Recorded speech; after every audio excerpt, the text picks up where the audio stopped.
Hello বন্ধুরা, আজকে আমি কথা বলবো খাওয়া নিয়ে। আপনি কিভাবে খাবেন?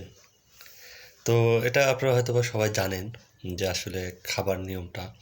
তো আমি আজকে একটু গল্প করে মজার ছলে একটু বলবো আরকি। তো আপনি খাবেন হচ্ছে সকালে খাবেন রাজার মতো। তার মানে আপনি একটু বেশি খেতে পারবেন। সাথে আপনার অনেক আইটেম থাকতে পারে, ২-৪ টা আইটেম থাকতে পারে। আর আপনি দুপুরে খাবেন হচ্ছে প্রজার মতো। মানে একটু কম খাবেন আরকি। আর রাতে খাবেন আপনি ভিখারির মতো। মানে রাতে সামান্য একটু না খেলেই নয়, রাতে কম খাবেন। এখন বলছি যে সকালে আপনি কেন বেশি খেতে পারবেন? সকালে আপনি যেহেতু কাজে যান, আপনার ব্রেন প্রচুর কাজ করবে, আপনার শারীরিক অনেক পরিশ্রম হবে। তো আপনি তখন বেশি খেতে পারেন। দেখবেন যে আপনার ১টার মধ্যে ১:৩০টার মধ্যে অনেক ক্ষুধা লেগে যায়। এটার কারণ হলো এই যে আমরা সকালের দিকে পরিশ্রম করি বেশি এবং খাবার সব হজম হয়ে যায় এবং মাথা আপনার যত বেশি কাজ করবে তত আপনার বেশি ক্ষুধা লাগবে। এবং দুপুরের পরে থেকে এটা আস্তে, আস্তে আপনার শরীরে খাবারের পরিমাণ আ মানে প্রয়োজন কম হয় আরকি। তো এজন্য দুপুরে আপনি কম খাবেন। আর রাতে একেবারেই আপনি কম খাবেন। কারণ হচ্ছে রাতে আমরা ঘুমাই, কোনো কাজ করি না। আ ব্রেন এবং আপনার হার্ট আ মানে উম রেস্টে যায়। সো আপনি কম খাবেন। আর যদি রাতে বেশি খেয়ে ফেলেন, তাহলে এই খাবারগুলো হবে কি আপনার আ এই রক্ত র আর্টারিতে জমা হবে। এই কোলেস্টেরল আকারে আর্টারিতে জমা হবে।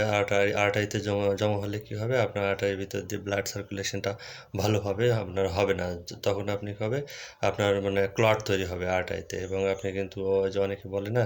যে এরকম ৯০% ব্লক, এই 80% ব্লক। তো এরকম আপনার আর্টারি ব্লক হয়ে যাবে আস্তে, আস্তে এবং এগুলো স্টোর হয়ে যাবে আপনার শরীরে। আ তখন কিন্তু আপনি হার্টের পেশেন্ট হয়ে যাবেন। আর অ্যাকচুয়ালি আসলে আপনি বার্ন করতে যদি না পারেন, আপনি খাবার খাবেন ঠিক আছে। আপনি যদি বার্ন করতে না পারেন, সেটাই আপনার হচ্ছে জমা হয়ে যাবে। তো একটা কথা আছে যে আপনার প্রয়োজনের চেয়ে অতিরিক্ত যা কিছুই আপনি বেশি আপনি নিবেন, খাবেন, দেখবেন যাই করবেন না কেন সেটাই হবে বিষ। তো আপনারা বিষটাকে আর নেওয়ার দরকার নেই। তো এইজন্য আমি আপনাদের এই গল্পের ছলে বললাম আসলে আপনারা কিভাবে খাবেন। তো এটা একটু মেইনটেইন করুন। আর আরেকটা জিনিস আপনি মেইনটেইন করতে পারেন যে সেটা হচ্ছে যে 3 পয়জন আছে যেটাকে বলা হয় যে a white sugar, white rice and white salt যেটাকে বলা হচ্ছে আরকি। এটা হচ্ছে ৩ টা এটা হোয়াইট পয়জন বলা হচ্ছে এই ৩ টাকে। তো এই ৩ টাকে যদি আপনি একটু কমাতে পারেন, এভয়েড করতে পারেন, তাহলে খুবই ভালো হয়। তো এভাবে আপনার খাবারটা আপনি মেইনটেইন করতে পারেন। আর তাছাড়াও আপনি একটু ডায়েট চার্ট করে নিতে পারেন যে আসলে একটা মানুষের শরীরে কত ক্যালোরি খাবারের প্রয়োজন হয়। আর সে কত ক্যালোরি সে সারাদিনে বার্ন করে এই ব্যাপারগুলো যদি আপনি একটা চার্ট করে ডায়েট চার্টের মাধ্যমে আপনি খাওয়া-দাওয়া করতে পারেন তাহলেও কিন্তু দেখবেন যে আমার মতো অনেক বয়সেও কিন্তু আপনি আপনার আরকি মনে হবে যে কম বয়সী মানুষ। অনেক বয়স হয়ে গেলেও আপনাকে মনে হবে যে আপনি একজন কম বয়সের মানুষ। আপনাদের কিন্তু এই যে গোপন টিপসটা একটু বলে দিলাম। তো আপনারা এটা মেইনটেইন করতে পারেন। তো দেখা হবে নেক্সট কোনো ভিডিওতে।